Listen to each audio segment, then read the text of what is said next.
ಈ ಮನೇಲಿ ಮಹಾರಾಣಿ ಆಜ್ಞೆ ಮಾಡ್ತಾಳೆ, ನಾವು ಶಿರಸಾವಹಿಸಿ ಪಾಲಿಸ್ತೀವಿ. ಹೌದು, ಇವ್ರಿಷ್ಟ ಪ್ರಕಾರನೇ ನಾವಿಲ್ಲಿ ಬದುಕ್ಬೇಕು ವತ್ಸಲ. ನಾವು ಅನಾಮಿಕರು, ನಾವು ಯಾವ ಕೆಲ್ಸಕ್ಕೂ ಬಾರದವ್ರು. ಮನೋರಮ ಕೈ ತೊಳೆದ್ ನೀರ್ನ ಕುಡಿತಾ ಇದೀವಿ. ಆಚೆ ಒಬ್ಬ ಇದ್ದಾನೆ, ಗುಮಾಸ್ತ ಕೆಲ್ಸಕ್ ಬಂದಿದ್ದಾನೆ. ಅವನು ನನಗಿಂತ ಮೇಧಾವಿ, ಅವನಿಗೆ ನಾನು ಸೇವೆ ಮಾಡ್ಬೇಕು. ಈಗ ನನಗೆ ಆ ಮಹಾರಾಣಿ ಆಜ್ಞೆ ಮಾಡಿದಾಳೆ, ಹೊಸ ಗುಮಾಸ್ತರು ಬಂದಿದ್ದಾರೆ, ತಡ ಮಾಡ್ದೆ ಅವ್ರಿಗೆ ಪಾನಕ ತಗೊಂಡ್ ಬಾ ಅಂತ. ಏನು? ಇಲ್ಲ ಇಲ್ಲ, ಹಾಗೆ ಯಾಕೆ ಹೇಳ್ತಾಳೆ ಅವಳು? ನಿಮ್ಗೆ ಕಳ್ಸೋದಿಕ್ಕೆ ಹೇಳಿರ್ತಾಳೆ. ಅವ್ರು ಕಳ್ಸೋಕ್ ಹೇಳಿದಾರೆ ಅಂದ್ರೆ ಅದರ ಅರ್ಥ ನಾನೇ ಸ್ವತಃ ತಗೊಂಡ್ ಹೋಗ್ಬೇಕು ಅಂತ. ಮುಂದೊಂದಿನ ಈ ಮನೆಯಲ್ಲಿ ಇವ್ರು ನಮ್ ಕೈಯಲ್ಲಿ ಚಪ್ಲಿ ಒರೆಸಿದ್ರು ನಾವು ಆಶ್ಚರ್ಯ ಪಡ್ಬೇಕಾಗಿಲ್ಲ. ಅಯ್ಯೋ, ನೀವ್ ಹೀಗೆಲ್ಲ ಮಾತಾಡ್ಬೇಡಿ, ನನಗ್ ಕಷ್ಟ ಆಗತ್ತೆ. ನಾನ್ ಇನ್ನೂ ಬದುಕೇ ಇದ್ದೀನಿ. ಅಲ್ಲ, ಇದು ಗಂಡಸ್ರು ಮಾಡೋ ಕೆಲ್ಸನ ಹೇಳಿ? ನಾನಿರುವಾಗ ಇಂಥ ಕೆಲ್ಸನ ನಿಮ್ ಕೈಯಲ್ಲಿ ಮಾಡಕ್ ಬಿಡಲ್ಲ. ಅವಳು ಸೊಸೆ ಇದ್ದಾಳಲ್ವಾ, ಅವಳು ತಗೊಂಡ್ ಹೋಗ್ತಾಳೆ. ತಗೋ. ನಾನ್ ತಗೊಂಡ್ ಹೋಗ್ ಕೊಡ್ತೀನಿ. ನೀನೇ ಕೊಡ್ಬೇಕು ಸಕ್ಕು. ಹುಷಾರಾಗಿ ತಗೊಂಡ್ ಹೋಗು. ಹೋಗ್ತಾ ಚೆಲ್ಕೊಂಡ್ ಹೋಗ್ಬೇಡ. ಅವಳಿಗೆ ಯಾಕೆ ಕೊಟ್ಟೆ ಅಂತ ನನಗ್ ಬೈತಾಳೆ. ಹೋಗೋ. ಪರೀಕ್ಷೆ ಮಾಡ್ತಿದ್ದಾಳೆ ಅವಳು, ನನ್ನ ತಾಳ್ಮೆನ ಪರೀಕ್ಷೆ ಮಾಡ್ತಿದ್ದಾಳೆ. ಇನ್ನು ಎಷ್ಟು ದಿನ ನಾನು ಈ ಮನೆಯಲ್ಲಿ ಹೀಗೆ ಅವಮಾನಗಳನ್ನ ಸಹಿಸ್ಕೋಬೇಕು? ನಿನ್ನ ಈ ಮನೆ ಸೊಸೆಯಾಗಿ ನೋಡ್ತಿಲ್ಲ, ಅಡುಗೆ ಅವಳ ತರ ನೋಡ್ತಾ ಇದ್ದಾಳೆ. ಅವಳಿಗೆ ಎದುರಾದಾಗೆಲ್ಲ ನನಗೆ ಅವಮಾನ ಮಾಡ್ತಾಳೆ. ಅವಳ ಪತನ ನೋಡೋವರೆಗೂ ನನಗೆ ಮನಶಾಂತಿ ಸಿಗಲ್ಲ ವತ್ಸಲ. ಅತ್ತಿಗೆ, ನಾನು ನಿನ್ನ ಬಿಡೋ ಮಾತೇ ಇಲ್ಲ.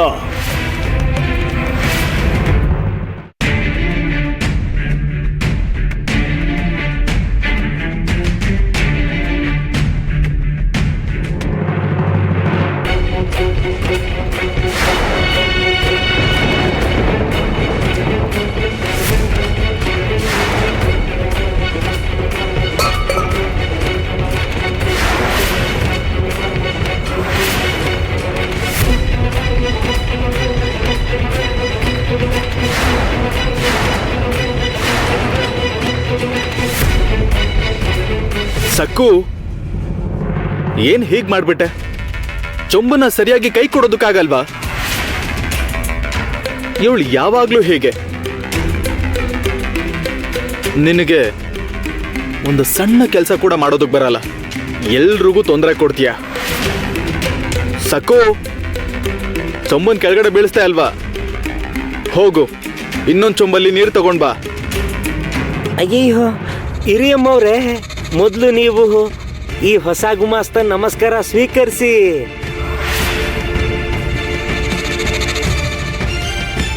ನನ್ನನ್ನ ನಮ್ಮೂರಲ್ಲಿ ಎಲ್ರು ದಾಮು ಅಂತ ಕರೀತಾರೆ. ನಾನು ಅವಳನ್ನ ಸಕ್ಕು ಅಂತ ಕರಿತೀನಿ. ಇನ್ನು ಉಳಿದವರೆಲ್ಲ ಚಿಕ್ಕಮ್ಮವ್ರೆ ಅಂತ ಕರಿಬೇಕು. ಅಯ್ಯೋ ಬೇಡಮ್ಮ, ನೀವು ನನಗೋಸ್ಕರ ಮತ್ತೆ ಪಾನಕ ತರಬೇಡಿ. ನನ್ನಂತ ಸಾಮಾನ್ಯ ಗುಮಾಸ್ತನ್ಗೋಸ್ಕರ ನೀವು ಸ್ವತಃ ಪಾನಕ ತಗೊಂಡ್ ಬಂದ್ರಿ. ನಿಜವಾಗ್ಲೂ ನಿಮ್ದು ದೊಡ್ಡ ಮನ್ಸು ಅಮ್ಮವ್ರೇ, ಧನ್ಯವಾದಗಳು.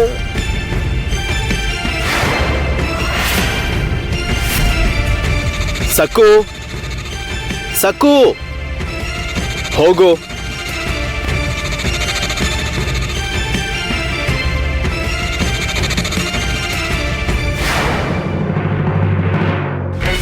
ನನ್ ನೋಡಿದ ತಕ್ಷಣ ಹೆದ್ರಿ ನಿನ್ ಕೈಯಲ್ಲಿದ್ದ ಚೊಮ್ಮನ್ನ ಕೆಳಗ್ ಬೀಳಿಸ್ದೆ.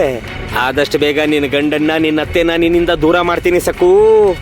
ನೀನು ಬೀದಿಗೆ ಬೀಳ್ತೀಯ, ಈ ದಾಮು ನಿನ್ನ ಬಿಡಲ್ಲ, ಸೀಡ್ ತೀರಿಸ್ಕೋತಾನೆ. ಸಾರ್ ಬೆಂದಿದ್ಯಾ? ಬೆಂದಿದೆ.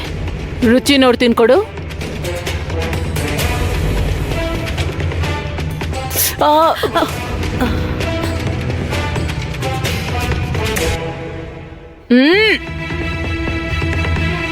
ಛೀ, ಹುಣಸೆ ಹಣ್ಣು ಕಮ್ಮಿ ಆಯ್ತು, ಬೆಲ್ಲ ಕೂಡ ತುಂಬಾ ಕಮ್ಮಿ ಆಗಿದೆ. ಗಮನಿಸ್ತಾನೆ ಇದ್ದೀನಿ. ಇಲ್ಲಿ ನೋಡು ವತ್ಸಲ, ನೀನು ಮುಂಚೆ ತರ ಶ್ರದ್ಧೆಯಿಂದ ಅಡುಗೆ ಮಾಡ್ತಾ ಇಲ್ಲ. ಈ ಮಧ್ಯೆ ಸ್ವಲ್ಪನೂ ರುಚಿ ಇಲ್ಲದೆ ಮಾಡ್ತಿದ್ಯಾ. ಪರಧ್ಯಾನದಲ್ಲೇ ಇರ್ತೀಯ ಅಲ್ವಾ? ಅಯ್ಯೋ, ಅದು ನಾನು. ಹೌದು, ನಿಜಾನೇ. ನಿನಗೆ ಏಕಾಗ್ರತೆ ಹೇಗಿರುತ್ತೆ? ನಿನಗೆ ಮನೆ ಕೆಲ್ಸಕ್ಕಿಂತ ಬೇರೆ ವಿಷಯದಲ್ಲಿ ಆಸಕ್ತಿ ಅಲ್ವಾ? ದಿನಾ ನನ್ನ ಮೇಲೆ ಚಾಡಿ ಹೇಳ್ಬೇಕು. ಹೀಗ್ ನನ್ ಮೇಲೆ ಚಾಡಿ ಹೇಳ್ತಾ ಕೂತ್ರೆ ನಿನಗೆ ನಷ್ಟ. ಇನ್ನು ಮುಂದೆ ಆದ್ರೂ ಕೊಟ್ಟಿರೋ ಕೆಲ್ಸನ್ ಸರಿಯಾಗಿ ಮಾಡು.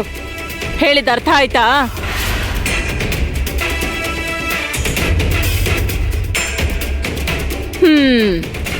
ಬಂದ್ಲು, ಇನ್ನೊಬ್ಳು ಗುಣವಂತೆ ಬಂದ್ಲು.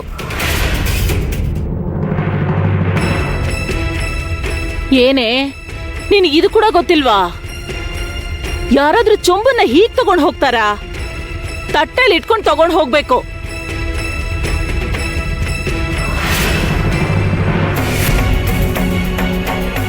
ಅಯ್ಯೋ ದೇವ್ರೆ, ಇಲ್ಲಿ ಕೊಡಿಲಿ.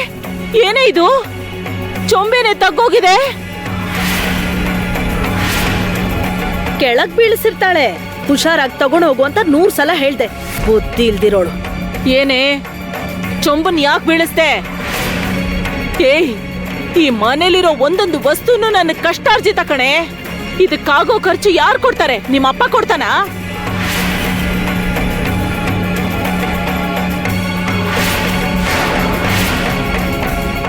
ಏಯ್, ಕಣ್ಣು ಬಿಡ್ತೀಯಲ್ಲೇ. ಚೊಂಬನ್ನ ಯಾಕೆ ಬೀಳಿಸ್ದೆ? ನಾನು ಬೇಕು ಅಂತ ಏನ್ ಬೀಳ್ಸ್ಲಿಲ್ಲ. ಕೈ ತಪ್ಪಿ ಜಾರ್ ಬಿದ್ದು ಹೋಯ್ತು. ನಿಜಾನೇ ಬಿಡು, ಮುದುಕಿ ಅಲ್ವಾ, ಕೈಯಲ್ಲಿ ಶಕ್ತಿ ಇಲ್ಲ ನೋಡು.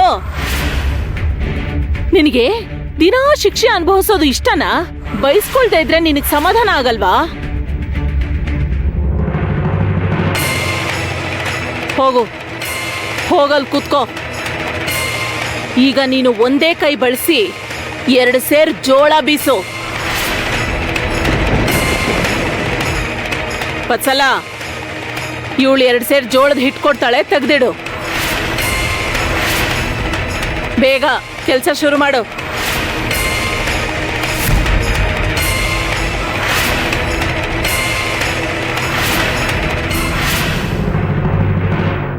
ಅಯ್ಯಯ್ಯೋ, ಇದು ಹೇಗ್ ಸಾಧ್ಯ?